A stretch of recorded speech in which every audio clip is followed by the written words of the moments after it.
A very warm welcome to viewers in Uyo, the Akwa Ibom State capital, and from around the world. This is Worldview. My name is Xavier Robert, and on our top stories today, Russian President Vladimir Putin says Wagner Mercenary Group head Yevgeny Prigozhin rejected offer to his fighters to serve as unit in Russia's army. Heat wave sweeps across parts of southern Europe and northwest Africa, with potential record-breaking temperatures in coming days. The U.S. government approves first ever over-the-counter birth control pill.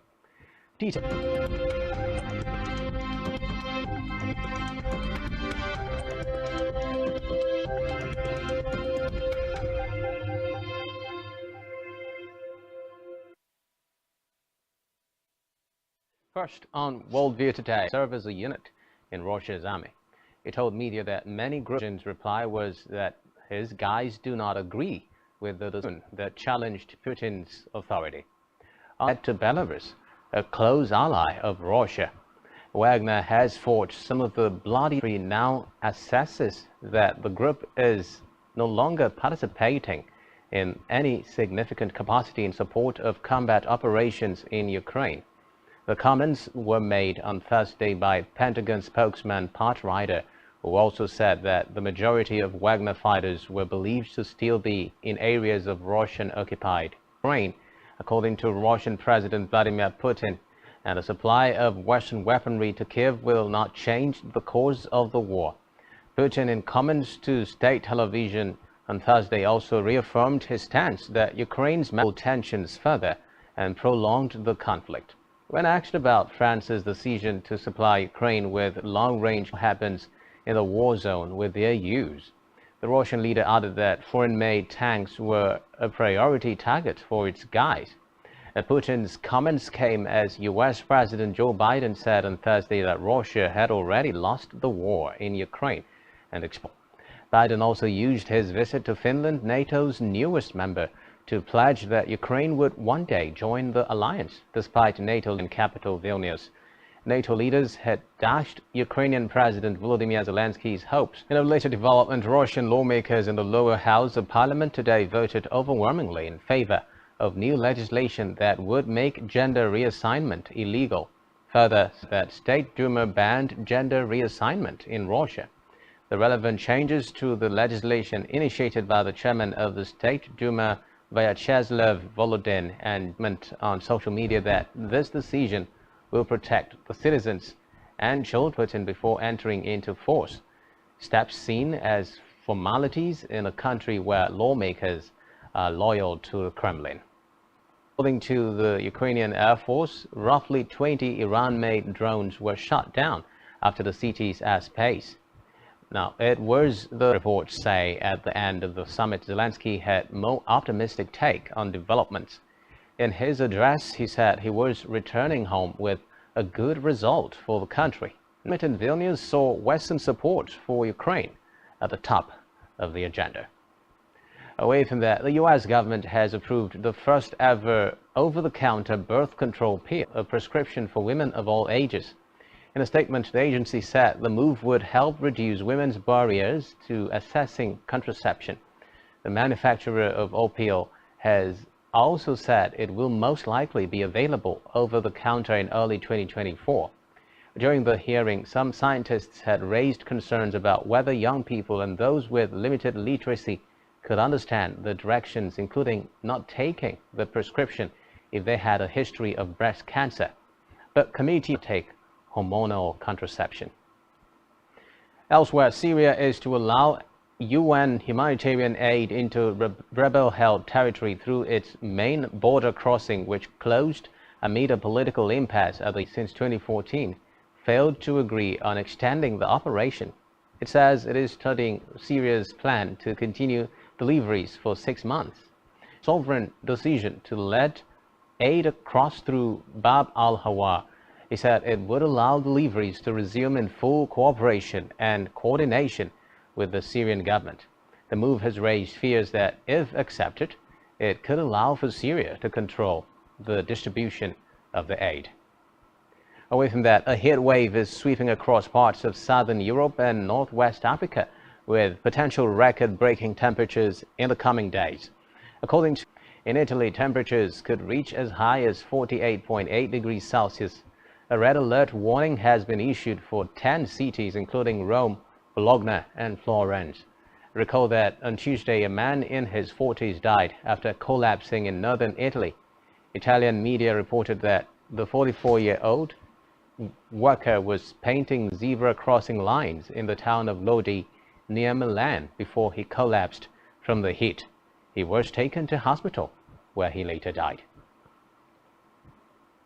Now, India has launched a rocket seeking to land an unmanned spacecraft on the surface of the moon. A live feed showed its second attempt to become only the 4th country to do so. The rocket lifted off from Sri Harikota in the southern state of Andhra Pradesh, carrying the Chandrayaan-3 Space Cart Prize aerospace program that is rapidly achieved a controlled landing on the lunar surface.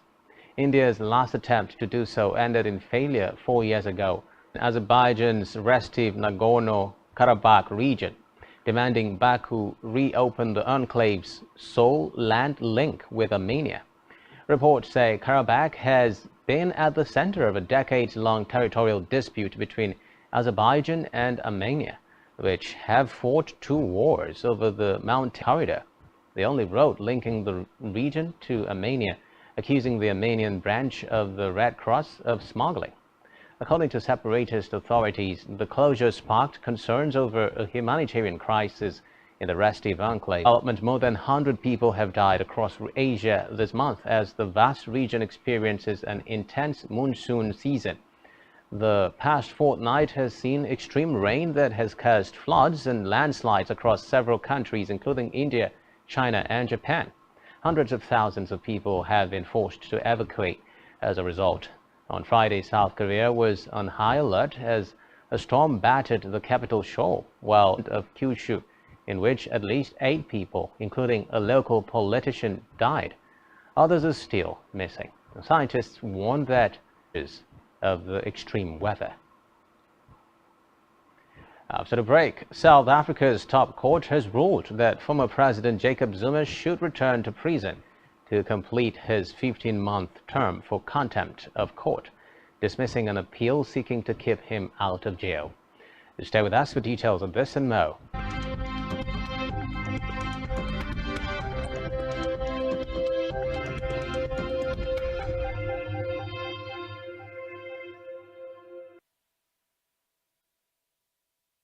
Thanks for staying tuned. Now, 53 children were rushed to hospital in Nairobi after the hospital told media they have now stabilized the unconscious children.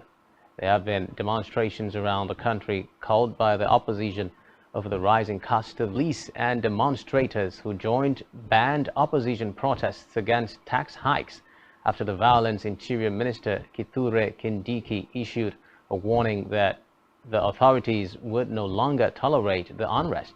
He said in a statement condemning widespread violence, civilians have been grievously injured and unimaginable loss to the country's economy has been occasioned, vowing that the culture of impunity will stop.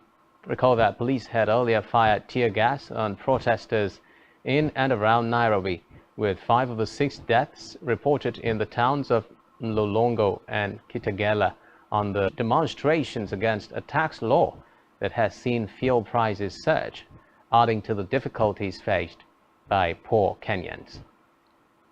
Elsewhere, a judge in Tunisia has ordered the release of 2 prominent political opponents of President Kais Saied, around 20 leading figures arrested in February on charges of plotting concentrated power in his hands since he suspended Tunisia's parliament 2 years ago. His opponents accuse him of crushing the now, South Africa's top court has ruled that former President Jacob Zuma should return to prison to complete his 15-month term for contempt of court, dismissing an appeal seeking to keep him out of jail.